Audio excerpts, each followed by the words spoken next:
Have you ever heard of a hacker so notorious, so elusive, that he landed on the FBI's most wanted list? This isn't a plot from a Hollywood movie. This is the true story of Kevin Mitnick, a man who, in the mid-90s, was considered the most dangerous computer criminal on the planet.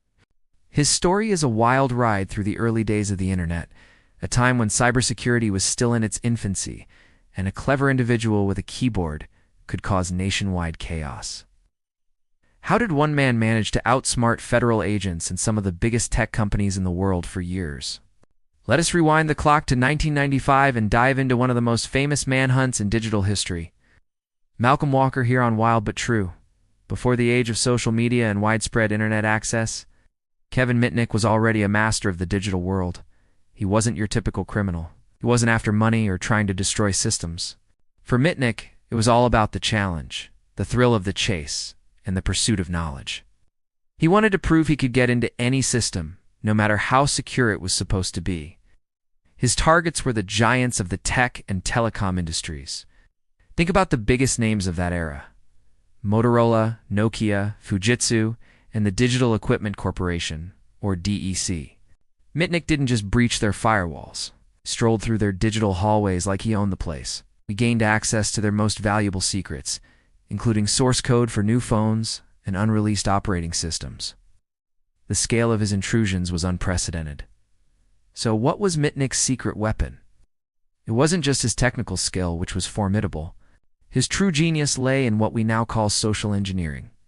He was a master manipulator, able to talk his way into getting almost any piece of information he needed. He would call up company employees, pretending to be a colleague from another department who needed help with a system issue. With his convincing tone and technical jargon, he could coax passwords, login credentials, and other sensitive data out of unsuspecting people. He understood that the weakest link in any security system isn't the software, it's the human element.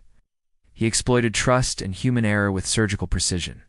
This combination of technical prowess and psychological manipulation made him an almost ghostly figure, able to slip in and out of networks without a trace. As his digital exploits became more audacious, law enforcement agencies took notice. The FBI launched a full-scale manhunt, but catching Mitnick was like trying to catch smoke. He was always one step ahead. To cover his tracks and stay off the grid, he employed another clever trick: cloning cell phones. In the 90s, cell phone technology was clunky and insecure. Mitnick figured out how to clone the electronic serial numbers of other people's phones. This meant he could make calls that were billed to someone else, and more importantly, his location couldn't be easily traced. He was a digital phantom, constantly on the move, using his cloned phones and hacked systems to monitor the very people who were hunting him. He even listened in on FBI agents' conversations, turning their own surveillance tools against them.